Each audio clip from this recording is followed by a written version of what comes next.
Muito bem, quase um ano então após enviar ao Congresso Nacional a primeira fase de uma proposta de reforma tributária com a unificação de impostos federais, o governo agora encaminhou o projeto de lei modificando a cobrança do imposto de renda para pessoas físicas, empresas e também investimentos. Esse projeto de lei, que trata de mudanças no IR, era prometido desde 2020, mas somente agora, então, teve o martelo aí batido pelo governo federal.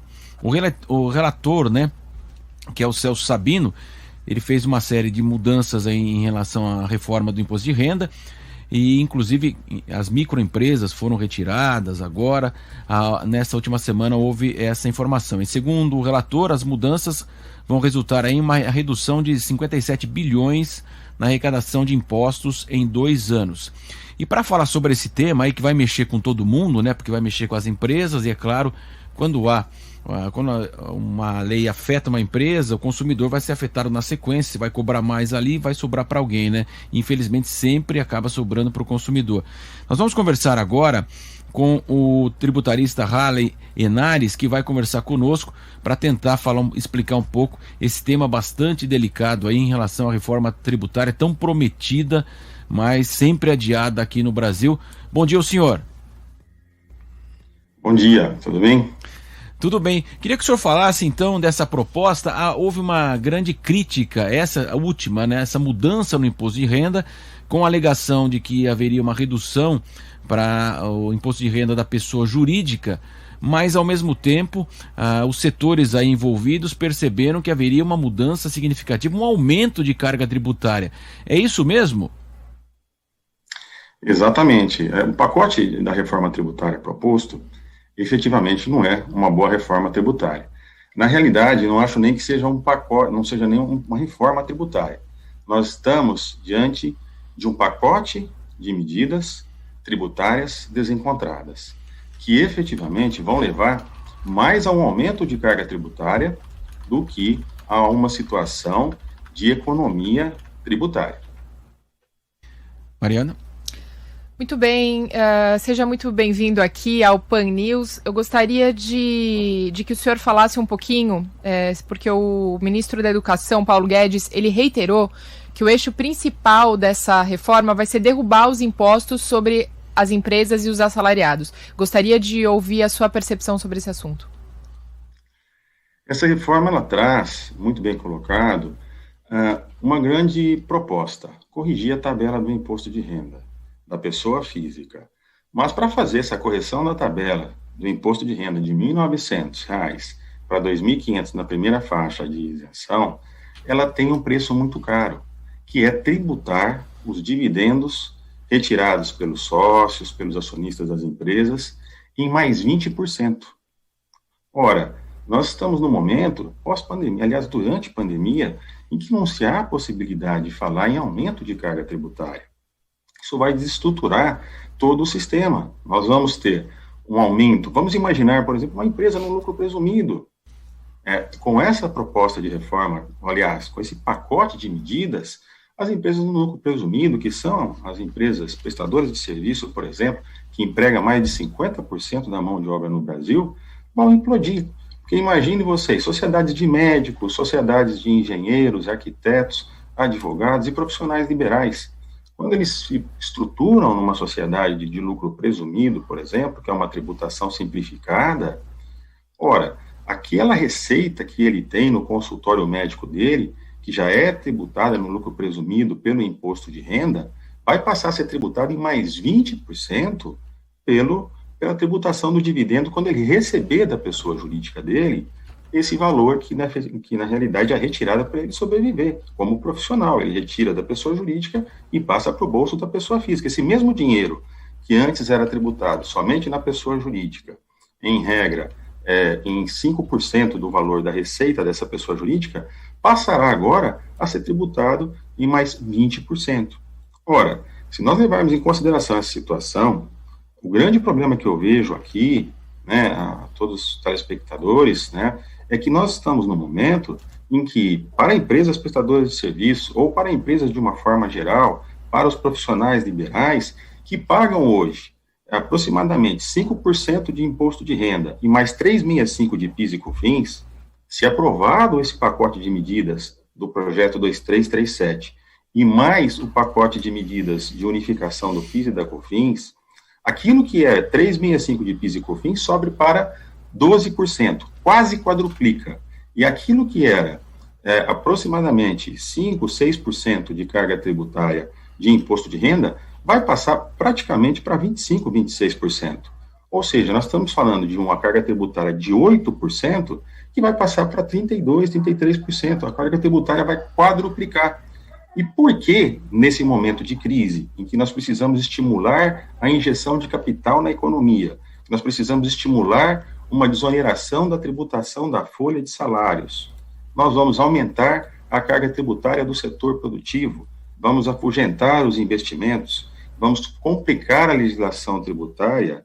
Ora, o governo precisa, e a expectativa do empresário, do contribuinte, da sociedade, do empregado, é uma tributação mais simplificada. É uma reforma tributária que simplesmente venha para melhorar a tributação do ICMS, que é a tributação do consumo, que trate melhor a tributação da folha de salários, porque hoje as empresas pagam quase 30% sobre o valor da folha de salários quando ela remunera o empregado, e que simplifique a tributação do imposto de renda.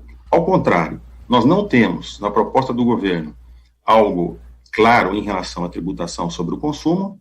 As propostas que estão na Câmara e no Senado não estão andando, e elas são importantes para destravar a economia. Nós não temos uma tributação sobre a folha de salários adequada e nem uma proposta clara. O governo propõe uma CPMF para substituir a tributação da folha de salários, o que vai ser um aumento de carga tributária. E agora, em relação à tributação da renda e dos dividendos dos sócios, que poderia se ter uma tributação simplificada, existe um aumento de carga tributária. E isso para quê? Segundo estudos que nós fizemos, aliás, estudos que nós analisamos em outros debates sobre esse tema, na Associação Brasileira de Advocacia Tributária, nós pudemos ouvir de especialistas que a tributação da pessoa física, na primeira faixa de isenção, aquela primeira, depois da faixa de isenção, ela vai gerar uma economia para a pessoa física de R$ 7,50, em média, por mês, para, em troca dessa economia, onerar, por exemplo, a classe C, que vai passar a perder a tributação simplificada de 20% de redução de base. Então, a classe C passa, a classe média, a pagar o benefício de R$ 7,50 por mês, convenhamos, não é significativo, dado para a classe D. E em contrapartida, e além disso, todos os demais empresários e empregadores e empregados passam a pagar também, profissionais liberais, muito mais dos seus tributos sobre o imposto de renda, da tributação dos dividendos, para poder fazer frente a esse benefício. Ou seja, o governo comunica uma coisa, que gera um pacote de medidas que vai dar incentivos e benefícios para a população, mas na realidade está fazendo outra, está onerando demasiadamente a carga tributária, complicando o sistema tributário, fazendo algo em tiras, que não é mais possível no Brasil, fazer uma reforma só de PIS e COFINS, fazer uma reforma como essa que está se propondo, que não é uma reforma, é um pacote de medidas, que eu ousaria dizer, de medidas de maldade, em relação à tributação do imposto de renda, que além de complicar o sistema, diminui, por exemplo, a escrituração fiscal, aumenta a complexidade da escrituração fiscal das empresas no lucro presumido, e mais, tributará de forma mais elevada, com mais obrigações fiscais, por causa dos dividendos, as empresas de micro e pequeno porte, mesmo aquelas que estão no Simples. Ou seja, quem está ganhando com isso? Me parece que com esse tipo de situação, toda a sociedade está perdendo e há a necessidade de empresários, de classes voltadas à defesa do contribuinte, e temos trabalhado também nesse sentido, conjuntamente com outras entidades, para mostrar, inclusive com a assinatura de documentos técnicos, evidenciando ponto por ponto em que essa proposta do governo aumenta e dificulta a carga tributária no Brasil. Halley, de fato, ninguém entendeu mesmo essa proposta do governo, porque, claro, que há uma defesa pelas reformas e há uma necessidade urgente, inclusive, de rediscutir mesmo toda a questão tributária brasileira, que vai envolver os estados, municípios, a própria União. Então, há um consenso que há uma necessidade. Então, ao que parece, o governo tem as propostas lá e veio com essa proposta, como você bem disse, né? O sentimento desse lado aqui, né, dos empresários, da população, é que o governo está anunciando, vou dar com uma mão e vou tirar mais com a outra mão, né?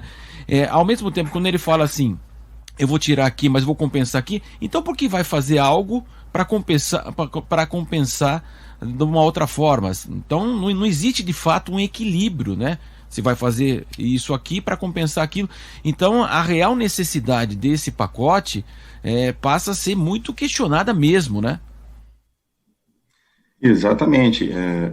Não deveria haver um pacote de medidas tributárias nesse momento. Deveria haver uma proposta do governo clara de reforma tributária. Uma reforma tributária que olhe para todo o sistema. Olhe para o ICMS e para o ISS e, por exemplo, faça uma tributação mais simplificada, que acabe com a guerra fiscal, com a diferença das alíquotas entre os estados, que trate essa questão do incentivo fiscal, porque nós estamos num país de dimensão continental e tem diferenças regionais entre os estados. Não dá para acabar com incentivos fiscais da noite para o dia, mas dá para disciplinar, né? Tanto ICMS quanto ISS.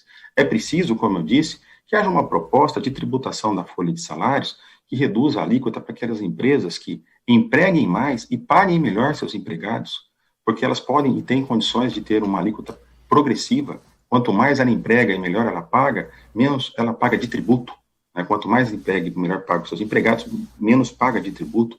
E no imposto de renda, que é a tributação mais importante, porque ela pega todas as faixas de assalariados, né? Agora nessa proposta acima de R$ 2.500, nós temos que ter uma progressividade. Nós não podemos, para ter uma redução de 2,5% na alíquota do imposto de renda da pessoa jurídica, como proposto no projeto das empresas, né, ter um aumento de 20% da tributação de dividendos. O que isso vai gerar? Isso vai gerar distribuição disfarçada de lucros, isso vai gerar contencioso tributário, isso vai gerar com que os sócios, muitos sócios de empresas, não são sócios pessoas físicas, mas muitas empresas têm sócios que são outras empresas, aqui do Brasil ou do exterior. Essas empresas não vão distribuir para não pagar os 20%, elas vão reinvestir. Com base nisso, aquele dinheiro vai ficar represado, vão reinvestir na própria empresa, não vão reinvestir, não vão distribuir, portanto o dinheiro não vai ter vazão para o mercado. No momento em que nós precisamos trazer, a exemplo de outros modelos de reforma tributária, trazer capital para o Brasil. Isso vai reter o capital lá fora, vai ter o capital dentro das empresas, né, girando num círculo vicioso e não colocando para rodar na economia. Então, não é bom para ninguém. Imagine, por exemplo, uma empresa que tem, e aí várias empresas e empresários e contribuintes, de uma maneira geral, tem holdings patrimoniais, fizeram seus planejamentos em holdings, né, que são empresas que detêm patrimônio e alugam esse patrimônio para outras empresas do grupo.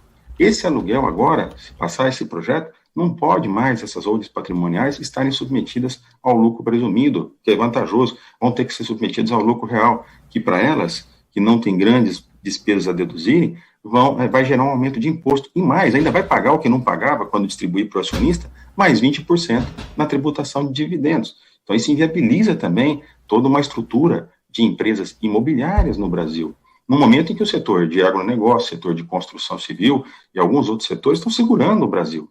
Nós precisamos de uma tributação, e acho que, nesse sentido, não falo só pela ABAT, mas eu tenho certeza que qualquer entidade de empresas, prestadoras de serviços ou de defesa do contribuinte está disposta a colaborar com um sistema tributário proposto pelo governo que venha ao encontro da melhoria da economia e do emprego. Porque nós não podemos ter um pacote como esse, que além de dificultar, burocratizar, penaliza os pequenos empresários, as micro e pequenas empresas, e mais, penaliza as prestadoras de serviço. Volto a dizer, se passado dentro do projeto, não do imposto de renda, mas da CBS, ambos estão andando de forma paralela, esse aspecto, só para as prestadoras de serviço, cujo maior insumo é a mão de obra, é a folha de salários, que não gera crédito, nós vamos ter um aumento de PIS e COFINS, hoje da ordem de 3,65% no sistema cumulativo, para 12%. Isso significa quase quadruplicar só em PIS e COFINS a carga tributária. Isso vai na contramão de todo o sistema de pandemia, de toda a situação da pandemia que nós estamos passando, é uma falta de sensibilidade, e me parece que esse projeto não deve sequer ser emendado. Há necessidade do governo de elaborar uma outra proposta, encaminhar ao Congresso à Câmara dos Deputados uma outra proposta, tratada com números, com transparência, e que possa ter a opinião de toda a sociedade, né, de profissionais, de empresários, de representantes dos empregados, empregadores, e aí sim, entregar algo que a sociedade precisa, porque isso que foi entregue não é o que a sociedade de fato precisa e espera. Harley, sobre essa dinâmica que você vem nos falando até agora, de dar com uma mão, tirar como com a outra, o ministro da Economia, Paulo Guedes, ele descreveu como máquina da desigualdade. Em contrapartida, sobre essa dinâmica que você vem nos falando até agora, de dar com uma mão, tirar como com a outra, o ministro da Economia, Paulo Guedes, ele descreveu como máquina da desigualdade. Em contrapartida, os donos das empresas, justamente para equilibrar essa máquina, então ele quer prejudicar um pouco mais, não prejudicar, a palavra não seria essa, mas onerar um pouco mais os donos de empresas que seriam mais impactados, e por outro lado, ele coloca o dado de que o governo isentaria 15 milhões de reais da outra parcela da população. Agora, o que eu gostaria de saber da sua opinião é, se esse projeto for aprovado como está, embora o senhor já tenha dado a sua opinião sobre ele ser aprovado ou não, as pessoas que mais sairiam beneficiadas seriam as companhias de saúde, varejo e setor financeiro? Do jeito que o projeto está, eu acho que ele não beneficia especificamente ninguém. As empresas de grande porte, que recolhem pelo lucro real, nós estamos falando de um universo que não é o maior universo, aliás, é o menor universo, embora do ponto de vista de arrecadação ele é bastante significativo. No primeiro momento até podem achar que vão ter algum tipo de vantagem pela redução da alíquota do imposto de renda em 2,5% de uma forma progressiva nos outros anos. Mas a tributação de dividendos para os seus acionistas vai ser um encargo, e nós vamos ter outros problemas. Nós vamos ter mais complexidade na fiscalização, nós vamos ter possibilidade maior de distribuição disfarçada de lucro, ou seja, que se busca outras maneiras para pagar os acionistas, sem que seja a maneira de pagamento de dividendos. Isso era um problema que a gente teve no passado e que foi eliminado lá atrás com a reforma do imposto de renda, muito bem pensada na década de 90. A volta desse sistema vai novamente estimular a distribuição disfarçada de lucro. E aí, mesmo as empresas de saúde, varejo, como você comentou, vão começar a ter mais encargos. Efetivamente, vão ter mais problemas, por exemplo, porque esse projeto de lei 2337, traz também medidas restritivas em relação a planejamento tributário, em relação a opções fiscais, como eu disse, em relação a holdings, que a maior parte dessas empresas também tem holdings patrimoniais que preparam para planejamento sucessório. Então, eventualmente, essas empresas também podem fazer um cálculo agora e dizer que a alíquota do imposto de renda que vai diminuir para mim em 2.000% compensa aquilo que, eventualmente, eu vou ter a mais de carga tributária na tributação de dividendos, porque, obviamente, nem tudo é pagamento de dividendos. A empresa reinveste parte do lucro obtido e auferido na sua própria operação.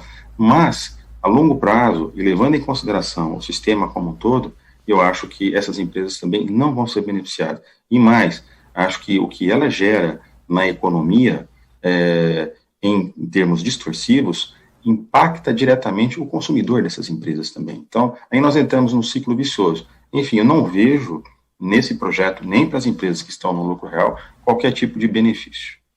Harley, para a gente já finalizar, né, a gente está se aproximando aí agora do Dia dos Pais, né, uma grande expectativa em relação ao varejo. Você estava falando justamente aí das questões tributárias que envolvem, né, o varejo, né, o ano passado fechado, tem uma expectativa positiva.